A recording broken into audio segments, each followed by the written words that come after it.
ಮೂಡಾ ಕೇಸಿನ ತನಿಖೆಯನ್ನ ಸಿಬಿಐಗೆ ಯಾಕೆ ಕೊಡಬೇಕು? ಮತ್ತೆ ಬ್ರಹ್ಮಾಂಡ ಭ್ರಷ್ಟಾಚಾರದಲ್ಲಿ ಮುಳುಗೆದ್ದ ಮೂಡ, ಅದರಲ್ಲಿ ಸಿದ್ದರಾಮಯ್ಯ ಮತ್ತು ಸಿದ್ದರಾಮಯ್ಯನವರ ಪಟಾಲಮ್ಮಿನ ಇನ್ವಾಲ್ವ್ಮೆಂಟ್ ಎಷ್ಟು? ಸಿದ್ದರಾಮಯ್ಯನವರಿಗೆ ಸಂಬಂಧಿಸಿದ ಅವರ ಭ್ರಷ್ಟಾಚಾರಕ್ಕೆ, ಅಧಿಕಾರ ದುರುಪಯೋಗಕ್ಕೆ ಪ್ರಭಾವದಿಂದ ಏನೇನೆಲ್ಲ ಆ ಮೂಡದಲ್ಲಿ ಕೆಲಸ ಮಾಡಿಸ್ಕೊಂಡಿದ್ದಾರೆ ಮತ್ತು ಅದು ಎಂಥ ಭ್ರಷ್ಟಾಚಾರದ ಬ್ರಹ್ಮಾಂಡ ಅನ್ನುವುದಕ್ಕೆ ಇರುವ ಎಲ್ಲಾ ದಾಖಲೆಗಳ ಕಡತಗಳನ್ನು ಕದ್ದು ತರಲಾಗಿದೆ. ಮೈಸೂರಿನ ಆ ದಿನಗಳ ಲೋಕಾಯುಕ್ತ SP ಆಗಿದ್ದಂತ ಸುಜಿತ್ ರಾವ್ ಅವರು ಈ ತನಿಖೆಯ ರಹಸ್ಯವನ್ನ ಸ್ವಲಾಭಕ್ಕಾಗಿ, ಚಮಚಾಗಿರಿಗಾಗಿ, ಬಕೆಟ್ ಹಿಡಿಯುವುದಕ್ಕಾಗಿ, ಸಿದ್ದರಾಮಯ್ಯನವರಿಗೆ ಸಹಾಯ ಮಾಡುವಂತ ಒಂದು ಕೆಲಸವನ್ನ ಮಾಡುವುದಕ್ಕಾಗಿ ಭೈರತಿ ಸುರೇಶ್ ಅವರಿಗೆ ಹೇಳಿದ್ದಾರೆ. ಮೈಸೂರಿನ DCP ಮುತ್ತುರಾಜ್ ಅವರು ಇನ್ನಿಲ್ಲದಂತೆ ಸ್ನೇಹಮಯಿ ಕೃಷ್ಣ ಅವರ ವಿರುದ್ಧ ಯಾರಾದರೂ ಒಂದು ಕೇಸ್ ಕೊಡಿ, ಯಾರಾದರೂ ಒಂದು ದೂರನ್ನ ದಾಖಲಿಸಿ ಹಗಲಿರುಳು ಪ್ರಯತ್ನ ಮಾಡ್ತಾ ಇದ್ದಾರೆ. ಎಲ್ಲರತ್ರೂ ಒತ್ತಡವನ್ನ ತರ್ತಾ ಇದ್ದಾರೆ. ಒಂದು ಸುಳ್ಳನ್ನ ಹೇಳಿ ಅದನ್ನ ಮುಚ್ಚಾಕ್ಲಿಕ್ಕೆ 10 ಸುಳ್ಳನ್ನಲ್ಲ 100 ಸುಳ್ಳನ್ನ ಸಿದ್ದರಾಮಯ್ಯನವರು ಹೇಳ್ತಾ ಇದ್ದಾರೆ ಅನ್ನೋದಕ್ಕೆ ಇವೆಲ್ಲವೂ ಸಾಕ್ಷ್ಯಗಳು.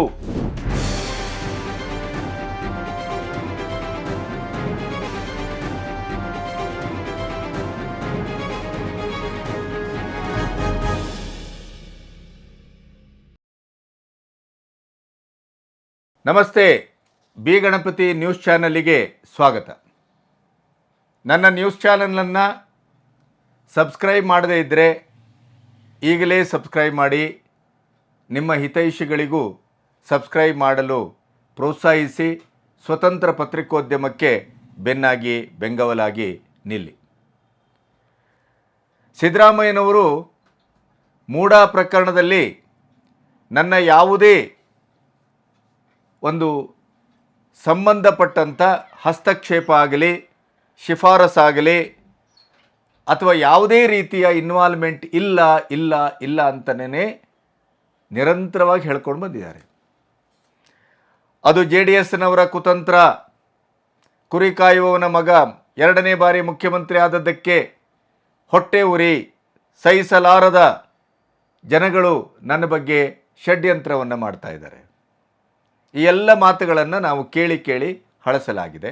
ಅದರ ಬಗ್ಗೆ ತಾರ್ಕಿಕವಾಗಿ ನನ್ನ ವಿಚಾರಗಳನ್ನು ಕೂಡ ನಿಮ್ಮೆದುರು ಮಂಡಿಸಿದ್ದೇನೆ. ಈಗ ಹೊಸತೊಂದು ತಗಾದೆ ಹೊಸತೊಂದು ದೂರು. ಅದು ಸಿದ್ದರಾಮಯ್ಯನವರ ಪ್ರತಿಯೊಂದು ಚಟುವಟಿಕೆಗೆ, ಪ್ರತಿಯೊಂದು ಭ್ರಷ್ಟಾಚಾರ, ಅಕ್ರಮ ಅಥವಾ ಯಾವ್ಯಾವುದೆಲ್ಲ ಕೆಲಸಗಳಿದೆಯೋ ಅದೆಲ್ಲದಕ್ಕೂ ಬೆಂಗಾವಲಾಗಿ ಸಹಕಾರಿಯಾಗಿ ನಿಂತವರು ಯಾರು ಅಂತ ಪ್ರಶ್ನೆ ಬಂದರೆ ಮೊದಲಾಗಿ ಬರುವ ಹೆಸರು ಭೈರತಿ ಸುರೇಶ್. ಸಚಿವ ಭೈರತಿ ಸುರೇಶ್ ಅವರ ಹೆಸರೇ ಮೊದಲಾಗಿ ಬರುವುದು.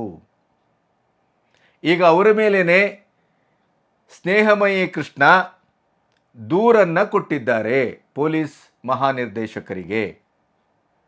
ಅದೀಗ ಸಂಚಲನವನ್ನು ಸೃಷ್ಟಿಸಿದೆ. ಈಗಾಗಲೇ ಮೈಸೂರಿನ ಮೂಡಾ ಕೇಸಿಗೆ ಸಂಬಂಧಪಟ್ಟಂಥ ಸಿದ್ದರಾಮಯ್ಯನವರ ಭ್ರಷ್ಟಾಚಾರದ ಕೇಸಿಗೆ ಸಂಬಂಧಿಸಿ 2 ಪ್ರಮುಖ ಪ್ರಕರಣದಲ್ಲಿ ಹೈಕೋರ್ಟ್ನಿಂದ ಜಯವನ್ನು ಗಳಿಸಿದಂಥ ಸ್ನೇಹಮಯಿ ಕೃಷ್ಣ ಇನ್ನೊಂದು ಮೈಸೂರು ಲೋಕಾಯುಕ್ತದಿಂದ ತನಿಖೆಗೆ ಮೂಡಾ ಕೇಸನ್ನು ಒಳಪಡಿಸಿದರೆ ಆಗುವ ಅನಾಹುತ ಏನು, ಹಿಂದೇನಾಗಿದೆ, ಲೋಕಾಯುಕ್ತವೇ ಹಿಂದೆ ಸಿದ್ದರಾಮಯ್ಯನವರ ಕೇಸಲ್ಲೇ ಸುಳ್ಳು ದಾಖಲೆಗಳನ್ನು ಕೊಡುವ ಮೂಲಕ ಹೈಕೋರ್ಟ್ನಿಂದ ಛೀಮಾರಿ ಹಾಕಿಸಿಕೊಂಡಂಥ ಪ್ರಕರಣವನ್ನು ದಾಖಲಾಗಿ ಸಾಕ್ಷಿಯಾಗಿ ಇಟ್ಟುಕೊಂಡು ಈ ಮೂಡಾ ಕೇಸನ್ನು ಮತ್ತೆ ಲೋಕಾಯುಕ್ತದ ತನಿಖೆಗೆ ಒಳಪಡಿಸಿದರೆ ನಾವು ನಿರೀಕ್ಷಿಸಿದ ನ್ಯಾಯ ಸಿಗುವುದಿಲ್ಲ. ಲೋಕಾಯುಕ್ತ ಕೂಡ ಕರಪ್ಟ್ ಆಗಿದೆ. ಲೋಕಾಯುಕ್ತ ಮುಖ್ಯಮಂತ್ರಿಗಳ ತಾಳಕ್ಕೆ ಕುಣಿಯುತ್ತಾ ಇದೆ ಅಂತ ಅವರು ವಾದವನ್ನು ಮಂಡಿಸುವ ಮೂಲಕ ನಿಷ್ಪಕ್ಷಪಾತವಾದ ತನಿಖೆ ಆಗಿ ನಿಜವಾದಂಥ ಸತ್ಯ ಹೊರಗೆ ಬರಬೇಕು ಅಂತಾದರೆ ಅದನ್ನು CBIಗೆ ಕೊಡಬೇಕು ಅನ್ನೋದನ್ನು ಬಹಳ ಪ್ರಬಲವಾಗಿ ಸಾಕ್ಷ್ಯಗಳನ್ನು ಇಟ್ಟುಕೊಂಡು, ಕೋರ್ಟಿನ ಹಿಂದಿನ ಘಟನೆಗಳನ್ನು ಇಟ್ಟುಕೊಂಡು ಲೋಕಾಯುಕ್ತ ಮತ್ತು ಹೈಕೋರ್ಟು ಅದರ ಮಧ್ಯೆ ಏನೆಲ್ಲ ಆಗಿದೆ ಸಿದ್ದರಾಮಯ್ಯನವರ ಕೇಸಲ್ಲೇ ಆ ಕಡತವನ್ನೇ ಇಟ್ಟುಕೊಂಡು ಹೈಕೋರ್ಟ್ನಲ್ಲಿ ನಿರ್ದಿಷ್ಟವಾಗಿ ಕರಾರುವಕ್ಕಾಗಿ ವಾದವನ್ನು ಮಂಡಿಸ್ತಾ ಇದ್ದಾರೆ. ಅದು ನಿಮಗೆಲ್ಲವೂ ಗೊತ್ತಿದೆ. ಈಗ ಅದಕ್ಕೆ ಪೂರಕ ಅನ್ನುವ ಹಾಗೆ ಮೂಡಾ ಕೇಸಿನ ತನಿಖೆಯನ್ನು CBIಗೆ ಯಾಕೆ ಕೊಡಬೇಕು? ಮತ್ತೆ ಬ್ರಹ್ಮಾಂಡ ಭ್ರಷ್ಟಾಚಾರದಲ್ಲಿ ಮುಳುಗೆದ್ದ ಮೈಸೂರಿನ ಮೂಡಾ, ಅದರಲ್ಲಿ ಸಿದ್ದರಾಮಯ್ಯ ಮತ್ತು ಸಿದ್ದರಾಮಯ್ಯನವರ ಪಟಾಲಮ್ಮಿನ ಇನ್ವಾಲ್ವ್ಮೆಂಟ್ ಎಷ್ಟು? ಶಿಫಾರಸು ಪತ್ರ ಏನು? ಕೇವಲ 14 ಸೈಟ್ಗಳ ಪ್ರಶ್ನೆ ಅಲ್ಲ ಇದು. 14 ಸೈಟು ಕೇವಲ ಸಿದ್ದರಾಮಯ್ಯನವರ ಕುಟುಂಬಕ್ಕೆ ಸಂಬಂಧಪಟ್ಟಿದ್ದು. ಆದರೆ ಮೈಸೂರು ಮೂಡಾದಲ್ಲಿ ತನ್ನ ಎಲ್ಲ ಬೆಂಬಲಿಗರಿಗೆ, ತನ್ನ ಆಪ್ತರಿಗೆ, ಪ್ರತಿಯೊಬ್ಬರಿಗೂ ಅಕ್ರಮವಾಗಿ ಸೈಟ್ ಕೊಡಿಸಿದ ಕೀರ್ತಿ ಹಾಲಿ ಮುಖ್ಯಮಂತ್ರಿ ಸಿದ್ದರಾಮಯ್ಯನವರದ್ದು. ಅದಕ್ಕೆ ಸಂಬಂಧಪಟ್ಟಂಥ ಎಲ್ಲ ದಾಖಲೆಗಳು ಮೂಡಾದಲ್ಲಿ ಇದ್ದವು. ಹಾಗಾದರೆ ಅದು ಈಗೇನಾಗಿದೆ? ಈಗ ಹೈಕೋರ್ಟಿನ ತೀರ್ಪಿನ ನಂತರ ಮೂಡಾದಲ್ಲಿ ಕಡತಗಳು ಕಾಣೆಯಾಗಿವೆ ಅಂತ ಒಂದು ಪ್ರಕರಣ ಬಂದಿತ್ತು, ನೀವು ಗಮನಿಸಿದ್ದೀರಿ. ಈಗ ಸ್ನೇಹಮಯಿ ಕೃಷ್ಣ ಅದನ್ನೇ ಮುಂದಿಟ್ಟುಕೊಂಡು ಹೊಸದಾಗಿ ಅವರದೇ ಮಾರ್ಗದಲ್ಲಿ ಹೊರಟಿದ್ದಾರೆ. ಅವರೇನು ಮಾಡ್ತಾರೆ? ಪ್ರತಿಯೊಂದು ಕೇಸಿಗೆ ಏನು ಮಾಡ್ತಾರೆ? ಮೊದಲು ಪೊಲೀಸರ ಅಂಗಳಕ್ಕೆ ಹೋಗ್ತಾರೆ. ಅಲ್ಲಿ ತನಗೆ ಸರಿಯಾದಂಥ ನ್ಯಾಯ, ನೀತಿ, ಧರ್ಮದ ಒಂದು ಬೆಂಗಾವಲು ಸಿಗುತ್ತಾ ಅಂತ ಒಂದು ಟೆಸ್ಟ್ ಮಾಡ್ತಾರೆ ಅವರು. ಲಿಟ್ಮಸ್ ಟೆಸ್ಟ್, ಅದು ಪ್ರಥಮ ಪಾದ. ಅಲ್ಲಿ ನನಗೆ ನ್ಯಾಯ ಸಿಕ್ಕಿಲ್ಲ ಅಂತಾದಾಗ ಅವರೇನು ಮಾಡ್ತಾರೆ? ತನ್ನಲ್ಲಿರುವಂಥ ಎಲ್ಲ ಸಾಕ್ಷ್ಯಾಧಾರಗಳನ್ನು ಇಟ್ಕೊಂಡು ಕೋರ್ಟಿಗೆ ಮೊರೆ ಹೋಗ್ತಾರೆ. ಅಲ್ಲಿ ವಾದವನ್ನು ಮಂಡಿಸ್ತಾರೆ ವಕೀಲರ ಮೂಲಕ. ಆಮೇಲೆ ತನ್ನ ಏನನ್ನು ಮಾಡ್ತಾರೆ, ಯಾವ ರೀತಿ ಅವರು ವಾದವನ್ನು ಮಂಡಿಸ್ತಾರೆ, ಯಾವ ರೀತಿ ಸಾಕ್ಷ್ಯಗಳನ್ನು ಸಂಗ್ರಹಿಸ್ತಾರೆ, ಮತ್ತು ಕರಾರುವಕ್ಕಾಗಿ ಅವರು ಎಷ್ಟರ ಮಟ್ಟಿಗೆ ಅದನ್ನು ಆರೋಪ ಮಾಡ್ತಾರೆ, ಮಾಡಿದ ಆರೋಪವನ್ನು ಸಿಂಧುಗೊಳಿಸಿಕೊಳ್ಳಿಕ್ಕೆ ಕೋರ್ಟಿಗೆ ಪೂರಕವಾಗಿ ಎಂಥ ದಾಖಲೆಗಳನ್ನು ಕೊಡ್ತಾರೆ ಮತ್ತು ಎಂಥ ಒಂದು ಹೋರಾಟವನ್ನು ಸಂಘಟಿಸ್ತಾರೆ ಅನ್ನೋದಕ್ಕೆ ಮುಖ್ಯಮಂತ್ರಿಗಳ ವಿರುದ್ಧ 2 ಪ್ರಬಲವಾದ ಕೇಸಲ್ಲಿ ಅವರು ಜಯಗಳಿಸಿದ್ದು ಸಾಕ್ಷಿ. ಹಾಗಾಗಿ ಈಗ ಭೈರತಿ ಸುರೇಶ್ ಮತ್ತು ಆ ಕಾಲದಲ್ಲಿ ಅಲ್ಲಿ ಲೋಕಾಯುಕ್ತದ SP ಆಗಿದ್ದಂಥ ಸುಜಿತ್ ರಾವ್ ವಿರುದ್ಧ ನೇರವಾಗಿ ಪೊಲೀಸ್ ಮಹಾನಿರ್ದೇಶಕರಿಗೆ ದೂರನ್ನು ಕೊಟ್ಟಿದ್ದಾರೆ. ಹಾಗಾದರೆ ಪ್ರಕರಣ ಏನು? ನಿಮಗೆ ಆ ಪ್ರಕರಣವನ್ನು ಹೇಳುವ ಮೊದಲು ಒಂದು ನೆನಪಿನ ತುಣುಕನ್ನು ನಿಮ್ಮ ಗಮನಕ್ಕೆ ತರಬೇಕು ನಾನು. ಏನದು ಅಂತಂದರೆ, ಹಿಂದೊಮ್ಮೆ ಇದೇ HD ಕುಮಾರಸ್ವಾಮಿಯವರು ಒಂದು ಮಾತನ್ನು ಹೇಳಿದರು. ಒಬ್ಬ ಪ್ರಭಾವಿ ಸಚಿವ ರಾತೋರಾತ್ರಿ ಹೆಲಿಕಾಪ್ಟರ್ನಲ್ಲಿ ಹೋಗಿ ಮೈಸೂರು ಮೂಡಾದಲ್ಲಿದ್ದಂಥ ಸಿದ್ದರಾಮಯ್ಯನವರಿಗೆ ಸಂಬಂಧಿಸಿದ ಅವರ ಭ್ರಷ್ಟಾಚಾರಕ್ಕೆ, ಅಧಿಕಾರ ದುರುಪಯೋಗಕ್ಕೆ, ಪ್ರಭಾವದಿಂದ ಏನೇನೆಲ್ಲ ಆ ಮೂಡದಲ್ಲಿ ಕೆಲಸ ಮಾಡಿಸ್ಕೊಂಡಿದ್ದಾರೆ ಮತ್ತು ಅದು ಎಂಥ ಭ್ರಷ್ಟಾಚಾರದ ಬ್ರಹ್ಮಾಂಡ ಅನ್ನೋದಕ್ಕೆ ಇರುವ ಎಲ್ಲ ದಾಖಲೆಗಳ ಕಡತಗಳನ್ನು ಕದ್ದು ತರಲಾಗಿದೆ. ಇದು ರಾತೋರಾತ್ರಿ ಹೆಲಿಕಾಪ್ಟ್ರಲ್ಲಿ ಮಾಡಿದಂಥ ಕೆಲಸ ಅನ್ನೋದನ್ನು ಒಂದು ಬಾಂಬಿನ ರೂಪದಲ್ಲಿ ಪತ್ರಿಕಾಗೋಷ್ಠಿ ಮಾಡಿ ಹೊರಹಾಕಿದ್ರು. ನೀವು ನೆನಪಿಡಿ, ಹಿಟ್ ಆ್ಯಂಡ್ ರನ್ ಅಂತಾರಲ್ಲ HD ಕುಮಾರಸ್ವಾಮಿಗೆ, ಆಮೇಲೆ ಪೆನ್ ಡ್ರೈವ್ ಪ್ರಕರಣ ಅಂತ ಗೇಲಿ ಮಾಡ್ತಾರಲ್ಲ. ಆದರೆ ರಾಜ್ಯದ ರಾಜಕೀಯದಲ್ಲಿ ಮೂಲ ದಾಖಲಾತಿಗಳನ್ನು ಇಟ್ಟು ರಹಸ್ಯವಾಗಿ ನಡೆದ ಎಲ್ಲ ಕಾರ್ಯಾಚರಣೆಗಳ ಒಂದು ರಹಸ್ಯದ ಹೆಜ್ಜೆ ಗುರುತುಗಳನ್ನು ಸಂಗ್ರಹಿಸಿ ಪತ್ರಿಕಾಗೋಷ್ಠಿಯಲ್ಲಿ ದಾಖಲೆಗಳ ಮೂಲಕ ಹೇಳುವಂಥ ಕೆಲಸವನ್ನು ಯಾರಾದರೂ ಮಾಡ್ತಾ ಇದ್ದಾರೆ ಅಂತಂದರೆ ಅದು ಪ್ರಥಮತಃ HD ಕುಮಾರಸ್ವಾಮಿಯವರು ಅನ್ನೋದನ್ನು ನಾನು ಪ್ರತ್ಯೇಕವಾಗಿ ಹೇಳಬೇಕಾಗಿಲ್ಲ. ಅವರು ಮಾಡುವ ಎಲ್ಲ ಆರೋಪಗಳಿಗೂ ಅವರದೇ ಆದಂಥ ಒಂದು ತನಿಖೆಯ ದಾರಿಗಳಿದೆ. ಅವರದೇ ಆದಂಥ ಒಂದು ಇಡೀ ಗೌರ್ಮೆಂಟಿನ ಆಡಳಿತಾತ್ಮಕವಾದ ಜಾಲಗಳಲ್ಲಿ ಅವರದೇ ಆದಂಥ ಜನಗಳು ಇದ್ದಾರೆ. ಅದಕ್ಕಿದು ಸಾಕ್ಷಿ. ಈಗ ಅವರು ಈ ಪ್ರಕರಣದ ಬಗ್ಗೆ ಬಾಂಬನ್ನು ಹಿಂದೆ ಸಿಡಿಸಿದ್ರು. ಈಗ ಸ್ನೇಹಮಯಿ ಕೃಷ್ಣ ಅವರು ಈ ಪ್ರಕರಣಕ್ಕೆ ಹೋರಾಟದ ರೂಪವನ್ನು ಕೊಟ್ಟಿದ್ದಾರೆ. ಪೊಲೀಸ್ ಮಹಾನಿರ್ದೇಶಕರಿಗೆ ಮೊದಲು ಮೇಲ್ ಮೂಲಕ ದೂರನ್ನು ಸಲ್ಲಿಸಿದರು. ಅದಕ್ಕೆ ಶಕ್ತವಾದ ಮತ್ತು ಸೂಕ್ತವಾದ ನಿರೀಕ್ಷಿತ ಪ್ರತಿಕ್ರಿಯೆ ಬಾರದೇ ಇರುವುದರಿಂದ ನೇರವಾಗಿ ಪೊಲೀಸ್ ಮಹಾನಿರ್ದೇಶಕರಿಗೆ ದೂರನ್ನು ಕೊಟ್ಟಿದ್ದಾರೆ.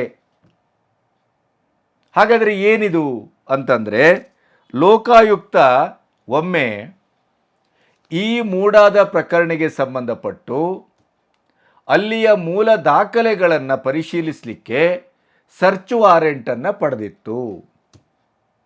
ಜುಲೈ 25-26ಕ್ಕೆ ಈ ಏನು ಕದ್ದೊಯ್ಯುವ ಪ್ರಕರಣ ನಡೆದಿದೆ ಅದರ ಮೊದಲ ದಿನ ಈ ಸರ್ಚ್ ವಾರೆಂಟನ್ನು ಪಡೆದು ಅದರ ಮರುದಿನದಲ್ಲಿ ಕಡತ ಪರಿಶೀಲನೆ ಆಗಬೇಕಾಗಿತ್ತು ಲೋಕಾಯುಕ್ತದ ಮೂಲಕ. ಆಗ ಮೈಸೂರು ಲೋಕಾಯುಕ್ತದ SP ಆಗಿದ್ದಂಥ ಸುಜಿತ್ ರಾವ್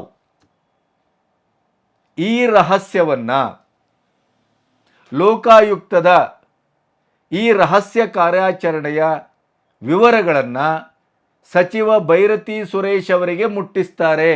ತಕ್ಷಣ ಬೈರತಿ ಸುರೇಶ್ ಅವರು ರಾತ್ರೋರಾತ್ರಿ ಹೆಲಿಕಾಪ್ಟರ್ ಮೂಲಕ ಮೈಸೂರಿಗೆ ಪ್ರಯಾಣಿಸಿ ಅಲ್ಲಿರುವಂಥ ಸಿದ್ದರಾಮಯ್ಯನವರಿಗೆ ಸಂಬಂಧಪಟ್ಟ ಎಲ್ಲ ಸಮಗ್ರ ಕಡತಗಳನ್ನು ಎತ್ತುಕೊಂಡಲ್ಲ, ಕದ್ದುಕೊಂಡು ಅವರು ಹೆಲಿಕಾಪ್ಟರಲ್ಲಿ ಬೆಂಗಳೂರಿಗೆ ಮರಳುತ್ತಾರೆ.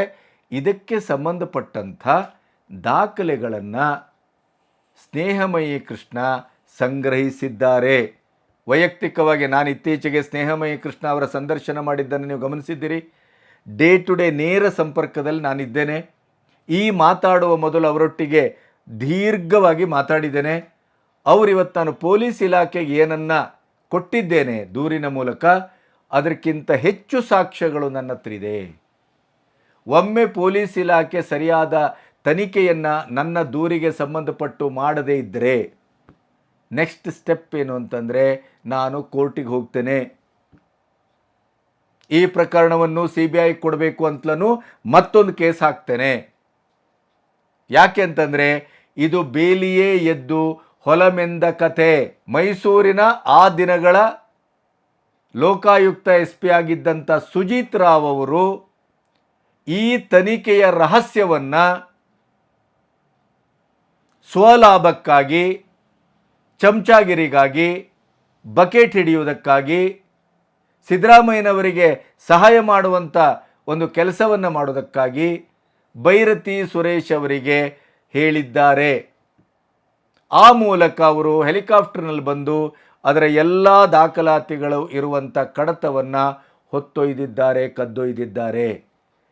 ಇದಕ್ಕೆ ಸಾಕ್ಷಿ ಮೇಲ್ನೋಟಕ್ಕೆ ನಿಮಗೆ ಕೊಡಬಹುದು ಅಂತಾದರೆ, ವಿಧಾನಸೌಧದಲ್ಲಿ ಪತ್ರಿಕಾಗೋಷ್ಠಿಯನ್ನು ಮಾಡಿದಂಥ ಸಿದ್ದರಾಮಯ್ಯನವರು ಈ ಮೂಡಾ ಕೇಸಿಗೆ ಸಂಬಂಧಪಟ್ಟು ಯಾವೆಲ್ಲ ದಾಖಲೆಗಳನ್ನು ಬಿಡುಗಡೆ ಮಾಡಿದ್ರೋ ಅದು ಆ ಕದ್ದೊಯ್ದಂಥ ಕಡತಗಳ ದಾಖಲೆ ಅನ್ನೋದಕ್ಕೆ ನಮ್ಮ ಹತ್ರ ಸಾಕ್ಷಿ ಇದೆ. ಇದನ್ನು ನಾನು ದೂರಿನಲ್ಲಿ ಹೇಳಿದ್ದೇನೆ. ಪೊಲೀಸ್ ಮಹಾನಿರ್ದೇಶಕರು ಸೂಕ್ತವಾದ ತನಿಖೆಯನ್ನು ಕೈಗೊಂಡ್ರೆ ಈ ಕಡತವನ್ನು ಕದ್ದೊಯ್ದಂಥ ಜುಲೈ 25-26 ಅದು ಸಂಪೂರ್ಣವಾಗಿ ಜನರ ಕಣ್ಣೆದುರು ತರಲಿಕ್ಕೆ ಸಾಧ್ಯ ಇದೆ ಮತ್ತು ಅದಕ್ಕೆ ಸಾಕ್ಷ್ಯಗಳಿದೆ. ಆದರೆ ಅಲ್ಲಿ ಸರಿಯಾದ ತನಿಖೆ ಆಗತ್ಯೇ ಅನ್ನುವುದು ನನಗೆ ಗೊತ್ತಿಲ್ಲ ಅಂತಂತಾರೆ. ಕಾದು ನೋಡ್ತೇನೆ. ಸಪೋಸ್ ಆಗಿಲ್ಲ, ನಾನು ಮತ್ತೆ ಕೋರ್ಟ್ಗೆ ಹೋಗ್ತೇನೆ.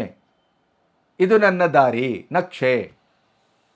ಹಾಗಾಗಿ ಈಗ ಏನಾಗ್ತಾ ಇದೆ ಅಂತಂದರೆ, ಮೊದಲೇ ಮೂಡಾ ಕೇಸಿನಲ್ಲಿ ಲೋಕಾಯುಕ್ತದ ತನಿಖೆ ಆದರೆ ಅದು ಯಾವುದೇ ಕಾರಣಕ್ಕೂ ಮುಖ್ಯಮಂತ್ರಿಯವರ ಮೂಗಿನ ನೇರಕ್ಕೆ, ಅವರ ಪ್ರಭಾವಕ್ಕೆ, ವಲಯಕ್ಕೆ ಸಂಬಂಧಪಟ್ಟ ತನಿಖೆಯೇ ಆಗತ್ತೆ. ಅದು ನಿಜವಾದಂಥ ಒಂದು ಟ್ರಾನ್ಸ್ಪರೆಂಟ್ ಆದಂಥ ತನಿಖೆ ಆಗಲಿಕ್ಕೆ ಸಾಧ್ಯ ಇಲ್ಲ ಅನ್ನೋದನ್ನು ಹಿಂದಿನ ಲೋಕಾಯುಕ್ತದ ಒಂದು ಪ್ರಕರಣವನ್ನು ಇಟ್ಟುಕೊಂಡು ಅವರು ಇವತ್ತು ಕೋರ್ಟ್ಗೆ ಹೋಗಿದ್ದಾರೆ. ಅದೇ ರೀತಿ ಸಿದ್ದರಾಮಯ್ಯನವರು ಎಷ್ಟು ಪ್ರಭಾವಿಗಳು ಅನ್ನೋದಕ್ಕೆ ಈ ಕಡತ ಕದ್ದೊಯ್ದಂಥ ಪ್ರಕರಣವೂ ಕೂಡ ಪೂರಕವಾಗಿ ನಿಲ್ಲುತ್ತೆ. CBIಗೆ ಯಾಕೆ ಕೊಡಬೇಕು ಅನ್ನೋದಕ್ಕೆ ಈ ಪ್ರಕರಣವನ್ನು ಸ್ನೇಹಮಯಿ ಕೃಷ್ಣ ಅವರು ಜಾಯಿಂಟ್ ಆಗಿ ಕೊಡ್ತೇನೆ ಅಂತ ಹೇಳಿದ್ದಾರೆ ನನ್ನ ಹತ್ರ. ಹಾಗಾಗಿ ಇದು ಕೇವಲ ಭೈರತಿ ಸುರೇಶು ಕಡತವನ್ನು ಕದ್ದೊಯ್ದ ಪ್ರಕರಣವಷ್ಟೇ ಆಗೋದಿಲ್ಲ. ಮೂಡಾ ಪ್ರಕರಣದ ತನಿಖೆಯನ್ನು ಈಗಾಗಲೇ ಹೈಕೋರ್ಟು ಲೋಕಾಯುಕ್ತಕ್ಕೆ ಕೊಟ್ಟು 3 ತಿಂಗಳೊಳಗೆ ಏನು ಅದರ ತನಿಖೆಯ ರಿಪೋರ್ಟನ್ನು ಕೊಡಬೇಕು ಅಂತ ಹೇಳಿದೆ. ಅದರ ವಿರುದ್ಧ CBIಗೆ ಕೊಡಬೇಕು ಯಾಕೆ ಅನ್ನುವುದನ್ನು ಇಟ್ಟುಕೊಂಡು ಮತ್ತೇನು ಕೇಸ್ ಹಾಕಿದ್ದಾರೆ ಸ್ನೇಹಮಯಿ ಕೃಷ್ಣ. ಆ ಕೇಸಿಗೆ ಇದು ಆನೆ ಬಲ ಭೀಮ ಬಲ. ಯಾಕೆ ಹೀಗಾಗ್ತಾ ಇದೆ ನೋಡಿ. ಲೋಕಾಯುಕ್ತದ ಜವಾಬ್ದಾರಿಯುತ ಸ್ಥಾನದಲ್ಲಿದ್ದಂಥ ಸುಜಿತ್ ರಾವ್ ಅಂತವರೇ ಸರ್ಚ್ ವಾರೆಂಟಿನ ಮೂಲಕ ಮುಂದೆ ನಡೆಯಬಹುದಾದಂಥ ಮೂಡದ ಮೇಲಿನ ದಾಳಿಯನ್ನು ಮೊದಲೇ ಭೈರತಿ ಸುರೇಶ್ ಅವರಿಗೆ ಹೇಳಿ ಕಡತವನ್ನು ಕದ್ದೊಯ್ಯಲಿಕ್ಕೆ ಅವರು ಕಾರಣರಾಗಿದ್ದಾರೆ. ಅದಕ್ಕೆ ಇನ್ನೂ ಒಂದು ಪೂರಕವಾಗಿ ಸಾಕ್ಷ್ಯವನ್ನು ಒದಗಿಸಬೇಕು ಅಂತಂದರೆ ಈ ಘಟನೆ ನಡೆದ ಕೆಲವೇ ದಿನಗಳಲ್ಲಿ ಸುಜಿತ್ ರಾವ್ ಅವರಿಗೆ ಮುಖ್ಯಮಂತ್ರಿಯವರಿಂದ ಗಿಫ್ಟ್ ಒದಗಿದೆ. ಏನದು ಗಿಫ್ಟು ಅಂತಂದರೆ ಅವರಿಗೆ ಬೆಂಗಳೂರಿನ ಆಯಕಟ್ಟಿನ ಜಾಗಕ್ಕೆ ಅವರನ್ನು ಟ್ರಾನ್ಸ್ಫರ್ ಮಾಡಲಾಗಿದೆ, ವರ್ಗಾವಣೆ ಮಾಡಲಾಗಿದೆ. ಇದನ್ನು ವಿವರವಾಗಿ ಸ್ನೇಹಮಯಿ ಕೃಷ್ಣ ಅವರು ನನ್ನೊಟ್ಟಿಗೆ ಹೇಳಿದ್ದಷ್ಟೇ ಅಲ್ಲ, ದೂರಿನಲ್ಲೂ ಇದನ್ನು ದಾಖಲಿಸಿದ್ದಾರೆ. ದೂರಿನ ಕಾಪಿಯನ್ನು ನಿಮಗೆ ಇಲ್ಲಿ ನಾವು ಪ್ರಕಟಿಸ್ತಾ ಇದ್ದೇವೆ ನೋಡಿ. 40 ವರ್ಷದ ರಾಜಕಾರಣದ ಹಿರಿತನ ಇರುವಂಥ ಅಹಿಂದ ನಾಯಕ, ಸತ್ಯವೇ ನನ್ನ ಉಸಿರು ಅಂತ ಹೇಳಿ ಜನರನ್ನು ಮರಳು ಮಾಡುವಂಥ ಮರಳು ಮಾಧವ ಮಹಿಯ ರಾಜ್ಯಕ್ಕೆ ಅಲ್ಲ ಇದು. ಮಾಧವನನ್ನೂ ನಂಬೋದಿಲ್ಲ, ರಾಮನನ್ನೂ ನಂಬೋದಿಲ್ಲ. ಆದರೆ ಅಧಿಕಾರದ ರಾಜಕಾರಣದಲ್ಲಿ ಮುಂದುವರಿಬೇಕು ಅಂತಾದರೆ ಮಾಧವನೂ ಆಗತ್ತೆ, ರಾಮನೂ ಆಗತ್ತೆ, ಕೃಷ್ಣನೂ ಆಗತ್ತೆ, ಎಲ್ಲರೂ ಆಗತ್ತೆ. ಅನುಕೂಲ ಸಿಂಧು ರಾಜಕಾರಣ ಅನ್ನೋದನ್ನು ಸಿದ್ದರಾಮಯ್ಯನವರನ್ನು ನೋಡಿಯೇ ಕಲಿಬೇಕು ಅನ್ನೋದಕ್ಕೆ ಮುಂದಿನ ದಿನಗಳಲ್ಲಿ ಗಾದೆಗಳು ಹುಟ್ಕೊಳ್ಬೋದು. ಅಂಥ ಒಂದು ಚಾಣಾಕ್ಷ ರಾಜಕಾರಣವನ್ನು ಮಾಡ್ತಾ ಇರುವಂಥ ಸಿದ್ದರಾಮಯ್ಯನವರ ಕೊರಳಿಗೆ ಸ್ನೇಹಮಯಿ ಕೃಷ್ಣ ಇನ್ನೊಂದು ಉರುಳನ್ನು ಹಾಕಿದ್ದಾರೆ. ಇದು ಅಂತಿಂಥ ಉರುಳಲ್ಲ. ಅದರ ಪೂರಕವಾಗಿ HD ಕುಮಾರಸ್ವಾಮಿ ಅವರು ಹಾಕಿದ ಬಾಂಬು ಈಗ ಮತ್ತೆ ಸಿಡಿಲಿಕ್ಕೆ ಹೊರಟಿದೆ. ಈ ಎಲ್ಲ ಪ್ರಕರಣಗಳನ್ನು ಗಮನಿಸ್ತಾ ಹೋದರೆ ಕಾಂಗ್ರೆಸ್ಸು ಸಿದ್ದರಾಮಯ್ಯನವರ ನೇತೃತ್ವದಲ್ಲಿ ಎಂತೆಂಥ ಒಂದು ಭ್ರಷ್ಟಾಚಾರವನ್ನು ಮಾಡಿರ್ಬೋದು, ಜನಸಾಮಾನ್ಯರಿಗೆ ಮೋಸ ಮಾಡುವಂಥ ಒಂದು ಕೆಲಸವನ್ನು ಮಾಡಿರ್ಬೋದು ಅನ್ನೋದನ್ನು ನಾವು ನೀವು ಊಹಿಸಲಿಕ್ಕೂ ಸಾಧ್ಯ ಇಲ್ಲ. ಸ್ನೇಹಮಯಿ ಕೃಷ್ಣ ಅವರು ಭೈರತಿ ಸುರೇಶ್ ಮತ್ತು ಸುಜಿತ್ ರಾವ್ ಅವರ ಮೇಲೆ ದೂರನ್ನು ದಾಖಲಿಸಿದ ತಕ್ಷಣ ಎನ್ ಚೆಲುವರಾಯಸ್ವಾಮಿ ಕೃಷಿ ಸಚಿವರು ಅವರು ಮಡಿಕೇರಿಯಲ್ಲೇ ಸುದ್ದಿಗಾರರೊಟ್ಟಿಗೆ ಮಾತಾಡ್ತಾ ಇವತ್ತೇನು ಸ್ನೇಹಮಯಿ ಕೃಷ್ಣ ಅವರು ನೀಡಿರುವ ಭೈರತಿ ಸುರೇಶ್ ಮತ್ತು ಸುಜಿತ್ ರಾವ್ ಅವರ ವಿರುದ್ಧದ ಕೇಸ್ ಏನಿದೆ ಅದು JDS ಮತ್ತು BJPಯ ಉತ್ಪನ್ನಗಳು ಇವರಲ್ಲ. ಸ್ನೇಹಮಯಿ ಕೃಷ್ಣ JDS ಮತ್ತು BJPಯ ಉತ್ಪನ್ನ ಅಂತ ಒಂದು ಹೇಳಿಕೆಯನ್ನು ಕೊಟ್ಟಿದ್ದಾರೆ. ಸ್ನೇಹಮಯ ಕೃಷ್ಣ BJPಯ ಉತ್ಪನ್ನ ಆದರೂ ಆಗಲಿ, JDSನ ಉತ್ಪನ್ನ ಆದರೂ ಆಗಲಿ, ಯಾವುದೇ ಉತ್ಪನ್ನ ಆದರೂ ಆಗಲಿ, ಜನರ ಮನಸ್ಸಿಗೆ ಹಿತವಾಗುವ, ಜನಮುಖಿಯಾದಂಥ, ಸಮಾಜಮುಖಿಯಾದಂಥ, ಸತ್ಯನಿಷ್ಠವಾದಂಥ ಕಾರ್ಯಾಚರಣೆಯನ್ನು, ಹೋರಾಟವನ್ನು ತನ್ನ ಜೀವದ ಹಂಗು ತೊರೆದು ಅವರೇನು ಮುನ್ನುಗ್ಗುತ್ತಾ ಇದ್ದಾರೆ ಅದರ ಬಗ್ಗೆ ಜನರಿಗೆ ಬಹಳ ಸ್ಪಷ್ಟತೆ ಇದೆ, ಅಭಿಮಾನ ಇದೆ ಮತ್ತು ಅವರೊಟ್ಟಿಗೆ ನಿಲ್ಲುವಂಥ ಒಂದು ಮಾನಸಿಕವಾದಂಥ ಸಿದ್ಧತೆಯನ್ನು ಕೂಡ ಈ ರಾಜ್ಯದ ಜನ ಈಗಾಗಲೇ ಸೋಷಿಯಲ್ ಮೀಡಿಯಾದಲ್ಲಿ ಓತಪ್ರೋತವಾಗಿ ಹೊರಹೊಮ್ಮಿಸಿದ್ದಾರೆ. ಸ್ನೇಹಮಯಿ ಕೃಷ್ಣ ಏನು ಅನ್ನೋದು ಎಲ್ಲರಿಗೂ ಗೊತ್ತಿದೆ. ಆದ್ದರಿಂದಲೇ ಅವರ ಮೇಲೆ ಬೇರೆ ಬೇರೆ ರೀತಿಯ ಒತ್ತಡಗಳು ಬರ್ತಾ ಇದೆ. ಹಳೆಯ ಕೇಸುಗಳು ಈಗಾಗಲೇ ಜಜ್ಮೆಂಟ್ ಆದಂಥ ಕೇಸ್ಗಳನ್ನು ಕೂಡ ರೀಓಪನ್ ಮಾಡುವ ಕೆಲಸವನ್ನು ಈ ದುಷ್ಟ ಸರ್ಕಾರ ಮಾಡ್ತಾ ಇದೆ. ಅದಕ್ಕೆ ಪೂರಕ ಅನ್ನುವ ಹಾಗೆ ಮೈಸೂರಿನ DCP ಮುತ್ತುರಾಜ್ ಅವರು ಇನ್ನಿಲ್ಲದಂತೆ ಸ್ನೇಹಮಯಿ ಕೃಷ್ಣ ಅವರ ವಿರುದ್ಧ ಯಾರಾದರೂ ಒಂದು ಕೇಸ್ ಕೊಡಿ, ಯಾರಾದರೂ ಒಂದು ದೂರನ್ನು ದಾಖಲಿಸಿ ಅಂತ ಅವರು ಹಗಲಿರುಳು ಪ್ರಯತ್ನ ಮಾಡ್ತಾ ಇದ್ದಾರೆ. ಎಲ್ಲರ ಹತ್ರೂ ಒತ್ತಡವನ್ನು ತರ್ತಾ ಇದ್ದಾರೆ. ಇದಕ್ಕೆ ಸಂಬಂಧಪಟ್ಟು ಕೂಡ ಸ್ನೇಹಮಯಿ ಕೃಷ್ಣ ಅವರು DGPಗೆ ದೂರನ್ನು ಕೊಟ್ಟಿದ್ದಾರೆ. DCP ಮುತ್ತುರಾಜ್ ವಿರುದ್ಧ ನನ್ನ ಮೇಲೆ ಸುಳ್ಳು ಕೇಸನ್ನು ಹಾಕಲಿಕ್ಕೆ ಜನರನ್ನು ಅವರು ಹುರಿದುಂಬಿಸ್ತಾ ಇದ್ದಾರೆ, ಒತ್ತಡ ತರ್ತಾ ಇದ್ದಾರೆ. ಮುಂದಿನ ದಿನಗಳಲ್ಲಿ ನನ್ನ ಮೇಲೆ ಸುಳ್ಳು ಕೇಸನ್ನು ಹಾಕಿ ನನ್ನನ್ನು ಇಕ್ಕಟ್ಟಿಗೆ ಸಿಲಿಸುವ ಎಲ್ಲ ಕರಾಮತ್ತು ಷಡ್ಯಂತ್ರ DCP ಮುತ್ತುರಾಜ್ ಅವರಿಂದ ನಡೀತಾ ಇದೆ. ನನಗೆ ರಕ್ಷಣೆ ಕೊಡಿ ಅಂಥೇಳಿ ಸ್ನೇಹಮಯಿ ಕೃಷ್ಣ ಈಗಾಗಲೇ ದೂರನ್ನು ದಾಖಲಿಸಿದ್ದಾರೆ. ಅದರ ಪ್ರತಿಯನ್ನು ನಿಮ್ಮೆದುರು ನಾವು ತೆರೆದಿಡ್ತಾ ಇದ್ದೇವೆ. ಟೋಟಲಿ ಒಟ್ಟಿನಲ್ಲಿ ನಿಮಗೆ ಕಾಣುವುದೇನಿಲ್ಲಿ, ಒಂದು ಸುಳ್ಳನ್ನು ಹೇಳಿ ಅದನ್ನು ಮುಚ್ಚಾಕಲಿಕ್ಕೆ 10 ಸುಳ್ಳನ್ನಲ್ಲ 100 ಸುಳ್ಳನ್ನು ಸಿದ್ದರಾಮಯ್ಯನವರು ಹೇಳ್ತಾ ಇದ್ದಾರೆ ಅನ್ನೋದಕ್ಕೆ ಇವೆಲ್ಲವೂ ಸಾಕ್ಷ್ಯಗಳು. ಸೊ ನಾನು ಕೆಲವು ಮಾಹಿತಿಗಳನ್ನು ಕೊಟ್ಟಿದ್ದೀನಿ, ಯಾವ ಸಾಕ್ಷ್ಯ ಸಂಗ್ರಹ ಮಾಡಿ ಇದರ ಬಗ್ಗೆ ತನಿಖೆ ನಡೆಸಬೇಕು ಅಂತೇಳಿ. ಸೊ ಮೊದಲನೇದಾಗಿ ಮೈಸೂರು ಲೋಕಾಯುಕ್ತ ಪೊಲೀಸರು ಮಾನ್ಯ ಲೋಕಾಯುಕ್ತರಿಗೆ ಯಾವತ್ತು ವರದಿಯನ್ನು ಕೊಟ್ಟಿದ್ರು, ಆ ವರದಿಯನ್ನು ಆಧರಿಸಿ ಯಾವಾಗ ಸರ್ಚ್ ವಾರೆಂಟನ್ನು ಪಡೆಯಲಾಗಿತ್ತು, ಆ ಸರ್ಚ್ ವಾರೆಂಟನ್ನು ಆಧರಿಸಿ ಯಾವಾಗ ತನಿಖೆ ನಡೆಸಬೇಕು ಅಂತೇಳಿ ದಾಳಿ ನಡೆಸಬೇಕು ಅಂತೇಳಿ ಯೋಜನೆ ರೂಪಿಸಲಾಗಿತ್ತು. ಈ ವಿಚಾರನ ಮೈಸೂರು ಲೋಕಾಯುಕ್ತ SP ಆಗಿದ್ದಂಥ ಸಜಿತ್ರವರು ಸಚಿವರಾದ ಬೈರತಿ ಸುರೇಶರಿಗೆ ಯಾವಾಗ ಮಾಹಿತಿಯನ್ನು ಕೊಟ್ಟರು. ಸೊ ಸಚಿವ ಬೈರತಿ ಸುರೇಶವರು ಮೈಸೂರಿಗೆ ಯಾವ ಹೆಲಿಕಾಪ್ಟರ್ನ ಮೈಸೂರಿಗೆ ಬಂದು ಯಾವ ಕಡತಗಳನ್ನು ತೊಗೊಂಡು ಹೋಗಿದ್ದಾರೆ. ಅದಾದ ನಂತರ ಮೈಸೂರು SP ಆಗಿದ್ದಂಥ ಲೋಕಾಯುಕ್ತ SP ಆಗಿದ್ದಂಥ ಸಜಿತ್ರವ್ರನ್ನ ಯಾವ ಕಾರಣದಿಂದ ಬೆಂಗಳೂರಿನ ಉಪ ಪೊಲೀಸ್ ಆಯುಕ್ತರಾಗಿ ವರ್ಗಾವಣೆ ಮಾಡಲಾಗಿದೆ. ಸೊ ಈ ಎಲ್ಲದರ ಬಗ್ಗೆ ಸಮಗ್ರ ತನಿಖೆ ನಡೆಸೋದಕ್ಕೆ ನನ್ನ ಮಾಹಿತಿಯನ್ನು ದೂರರ್ಜಿನ ಕೊಟ್ಟಿದ್ದೀನಿ. ಸರ್ ಇವತ್ತಿನವರೆಗೂ ಏನು ಕಾನೂನುಬದ್ಧ ಹೋರಾಟ ಮಾಡ್ಕೊಂಡು ಬಂದಿದ್ದೀನಿ. ಸೊ ಅದೇ ರೀತಿಯಾಗಿ ಮುಂದಿನ ದಿನದಲ್ಲೂ ಕೂಡ ಕಾನೂನು ಪ್ರಕಾರ ಹೋರಾಟಗಳನ್ನು ಮುಂದುವರಿಸ್ತೀನಿ. ಈ ಪ್ರಕರಣಕ್ಕೆ ಒಂದು ತಾರ್ಕಿಕ ಅಂತ್ಯವನ್ನು ಕಾಣೋವರೆಗೂ ಕೂಡ ನನ್ನ ಹೋರಾಟವನ್ನು ನಿಲ್ಲಿಸೋದಿಲ್ಲ. ಸ್ನೇಹಮಯ ಕೃಷ್ಣ ಇಲ್ಲಿವರೆಗಿನ ಅವರ ಇಡೀದಾದಂಥ ಸಂದರ್ಶನವನ್ನು ಮಾಡಿದಾಗ ಅವರು ಹೋರಾಟದ ದಾರಿಗಳಲ್ಲಿ ನಡ್ಕೊಬಂದ ರೀತಿಯನ್ನು ಗಮನಿಸಿದಾಗ ಅವರು ಯಾವತ್ತೂ ಊಹಾಪೋಹದ ಆರೋಪವನ್ನು ಮಾಡುವುದಿಲ್ಲ, ಯಾರದೇ ಒತ್ತಡಕ್ಕೆ ಮಣಿದು ಆರೋಪವನ್ನು ಮಾಡುವುದಿಲ್ಲ, ದೂರನ್ನು ದಾಖಲಿಸುವುದಿಲ್ಲ. ಒಂದು ದೂರನ್ನು ದಾಖಲಿಸಬೇಕು ಅಂತಾದರೆ ಅದಕ್ಕೆ ತಿಂಗಳಾನುಗಟ್ಟಲೆ ಸರಿಯಾದ ರೀತಿಯಲ್ಲಿ ದಾರಿಯಲ್ಲಿ ಅವರೇನು ಮಾಡ್ತಾರೆ, ದಾಖಲೆಗಳ ಸಂಗ್ರಹವನ್ನು ಮಾಡ್ತಾರೆ, ಸಾಕ್ಷ್ಯಗಳ ಸಂಗ್ರಹವನ್ನು ಮಾಡ್ತಾರೆ. ಆ ಸಂಗ್ರಹಿಸಿದ ಸಾಕ್ಷ್ಯ, ಆ ದಾಖಲೆಗಳು ತನ್ನ ಒಂದು ಆರೋಪಕ್ಕೆ ದೂರಿಗೆ ಸಶಕ್ತ ಅಂತ ಅನ್ನಿಸಿದಾಗ ಅವರು ದೂರು ದಾಖಲಿಸುವ ಕೆಲಸವನ್ನು ಮಾಡ್ತಾರೆ. ಮೊದಲು ಪೊಲೀಸ್ ಇಲಾಖೆ, ಅಲ್ಲಿ ನ್ಯಾಯ ಸಿಗುವುದಿಲ್ಲ ಅಂತ ಖಾತ್ರಿಯಾದಾಗ ಅವರು ನ್ಯಾಯಾಲಯಕ್ಕೆ ಹೋಗ್ತಾರೆ. ಇದು ಅವರ ದಾರಿ. ಇಲ್ಲೂ ಅದನ್ನೇ ಮಾಡಿದ್ದಾರೆ. ಈಗ ಪ್ರಥಮ ಪ್ರಯೋಗ, ಪ್ರಥಮ ಹೆಜ್ಜೆ ಪೊಲೀಸ್ ಇಲಾಖೆಗೆ ಇಟ್ಟಿದ್ದಾರೆ. ಅವರು ಪೊಲೀಸ್ ಮಹಾನಿರ್ದೇಶಕರು ಆ ದೂರಿಗೆ ಸಂಬಂಧಪಟ್ಟು ಹೇಗೆ ವರ್ತಿಸ್ತಾರೆ ಅನ್ನೋದರ ಮೇಲೆ ಈಗ ಮುಂದಿನ ಹೆಜ್ಜೆಯನ್ನು ಸ್ನೇಹಮಯಿ ಕೃಷ್ಣ ಇಡ್ತಾರೆ. ಆಲ್ಮೋಸ್ಟ್ ನನಗನ್ಸೋದು ಅವರು ಕೋರ್ಟಿಗೆ ಹೋಗಲೇಬೇಕಾಗತ್ತೆ, ಹೋಗ್ತಾರೆ. ಕೋರ್ಟಿನಲ್ಲಿ ಅವರು ಈ ಕೇಸನ್ನು ದಾಖಲಿಸ್ತಾರೆ. ಬೈರತಿ ಸುರೇಶ್ ಅವರಿಗೆ ಆವಾಗ ಕೊರಳಿಗೆ ಉರುಳು ಪ್ರಾಪ್ತಿಯಾಗತ್ತೆ.